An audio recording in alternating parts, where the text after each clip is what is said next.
while we're talking about leadership, Black people who are leadership, I wanted to share this. This is the DNC chair, Jaime Harrison, talking about voting and Biden within the Black community. Let's take a look.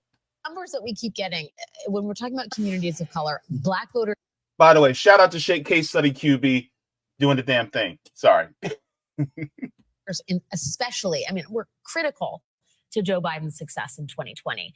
There seems to be a real generational divide. I was at that barbershop. Mm-hmm. You had an engaged constituency, but they were almost exclusively older Black voters. Do you see a problem here with the way this campaign is reaching out to or resonating with young Black voters? I think, this is something that in politics, and I think you see in religion as well, is understanding that young people are getting their information in a different way. Yeah. That young people are processing their support in a different way. They're not so much tied to institutions, but they're more aligned with what their values are. Yeah. And so that is forcing the political parties to begin to change the way that they reach out to those young folks. And so the Biden campaign understands that. That's why the $25 million at the end of last quarter to begin to have those conversations on social media, in the mediums in which young people are. Do you think it's just the medium, or do you think that there's a problem with the message? And I'll ask you specifically about the president's support of Israel and the war in Gaza, which anecdotally and from some reporting has really hurt him in really important communities of color, whether they're Arab American, Black American, people who have been historically oppressed, who see Palestinians as oppressed as well, and do not like the position this president has taken. Well, I think when you think about where the president is, for him, he is putting on his head as commander in chief, and he has to do what's in the best interest of our security as a country, and also our partnership with our allies. And so sometimes politically that may not always be the most resonant thing, but in the end of the day, we have to understand that these elections are about contrast. The president often says, don't compare me to the almighty, compare me to the alternative. We know under Donald. Hold up.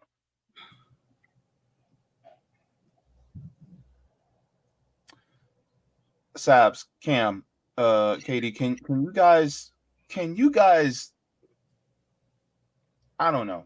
So I'm very familiar with, I'm very familiar with Jaime because I have family in South Carolina. Jaime, what you guys got to know is this was, again, he's another one that was, again, a part of the Black Boule. He was handpicked. He basically gained notoriety by running against Lindsey Graham, which he knew he was not going to win that race in South Carolina. I could have told you that. But basically his reward in doing that was for the DNC to make him the chair of the DNC. So he's another one. He's part of the status quo. He tried to come across and make it seem like he was somewhat progressive, but he's not. He's establishment, definitely supports status quo military industrial complex. In this statement here, when he said that Joe Biden is doing what's best for the security of the United States. No, Joe Biden is doing what's best for the military industrial complex. He's doing what's best for weapons contractors. Jaime Harrison is not going to say that because he also does the same thing. So what they do, like MSNBC, they'll bring on people like Jaime Harrison, and pay attention to the Black people that they bring on. Jaime Harrison, Al Sharpton, right? They'll bring on Charlemagne, who doesn't even host a political show to begin with. That's a whole other thing we could get into, right? So they'll bring on these people, Jim Clyburn. They always bring on, again, people who are part of the Black Boule, who are there and they're in those spots on purpose. And that is to mislead Black communities. The problem is, for the most part, it's not working with younger Black people. A lot of the people that are still buying into this typically are older Black voters. We talked about this before, JB, with the Black church. A lot of times that's why they go there, try to get the Black pastor and the older congregation. Those are the people who are still going out and supporting the status quo, policies, et cetera. And a lot of younger Black people are not. And now they see that because Joe Biden actually had young support in 2020, which really helped him win a state like Georgia, now they're starting to see, because Joe Biden has lost that support from the young people, now they realize, oh crap, maybe those young voters actually do matter. Maybe we actually do need them, even though we say they don't come out and support the way that they could. I'd push back on that. When young people are passionate about certain policies and issues, we do come out, just like we came out for Bernie Sanders in 2016. If it wasn't for the pandemic, I would argue more young people would have came out for Bernie in 2020. And don't forget, Barack Obama had amazing support from young Black voters. No other Democrat presidential candidate has had the amount of support from young Black people that Barack Obama had in 2008. So the thing is that it's not that they don't know how to communicate to younger Black people. It's that younger Black people have peeped the game. Katie, can you, because Jamie is really talking about you and your generation. Mm-hmm. Why is he wrong? He's wrong in just about everything that he's doing here. Even his tactic of using protection of the security of the nation. These are talking points that work with people who fell for the Red Scare, that communism is evil. Those are arguments that work on older people. You can't use those arguments on people who have been taught a whole bunch about colonialism, about oppressive groups, and tell us that the occupations that we are doing overseas isn't somehow for our protection, when our protections are already under threat by our own leaders in this country. Our leaders want to expand the police state. Our leaders are the ones that are pushing more people into lives of destitution, homelessness. Our leaders are the ones that are criminalizing homelessness.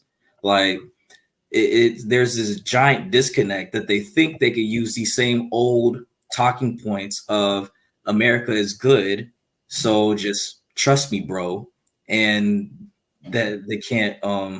That's not going to work on us, because they're the ones that taught us the wrong things to peep, and then just thought that once we got into a certain age that we would just fall in line with empire as the generation before us did. And that's not the case this time. Sure. All right, let's continue and let's finish this video out. Donald Trump, this is a man who from day one wants to put a Muslim ban, from day one believes that he should be a dictator, from day one believes that immigrants are poisoning the blood of America. Joe Biden's a good man. He's a decent man. He's always going to try to do the right thing based off of his experience and the wisdom that he has and the relationships that he has. And so, absolutely not. That is wrong as hell. Hang on. Let me get off me. That is so wrong. It's not even funny. Don't even laugh, because the thing is that this is the same man. I'm sorry, I'm getting fired up now. This is the same man that helped co-write the 94 crime bill that was signed in by Bill Clinton. This is the same guy that said that he didn't want his kids to grow up in a racial jungle. Meanwhile, his son is still smoking crack. So don't come at me. Do not come at me and say, well, he's a good and decent man. Ask Tara Reid how good and decent he really is. Mm-hmm. Because nobody wants to talk about that. Everybody wants to talk about... Sorry, go ahead. Or Anita Hill. Nobody wants to talk about that.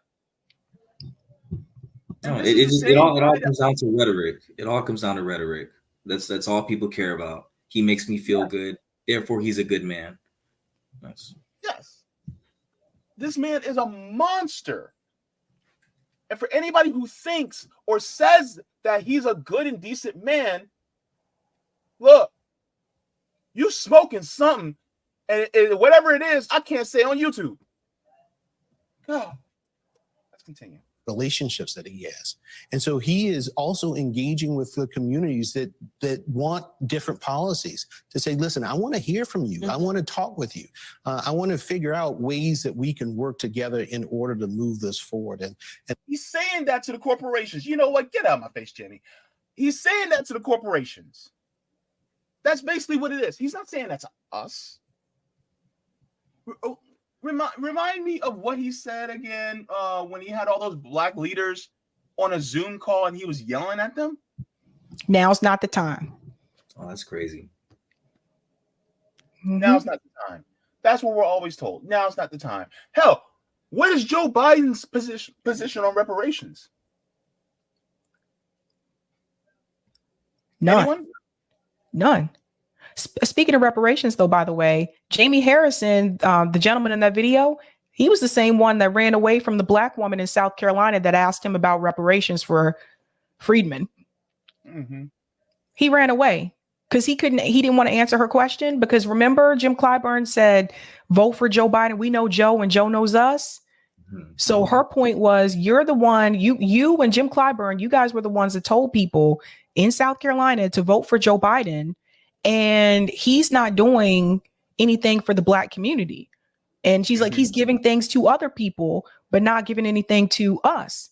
And Jaime Harrison ran off the stage.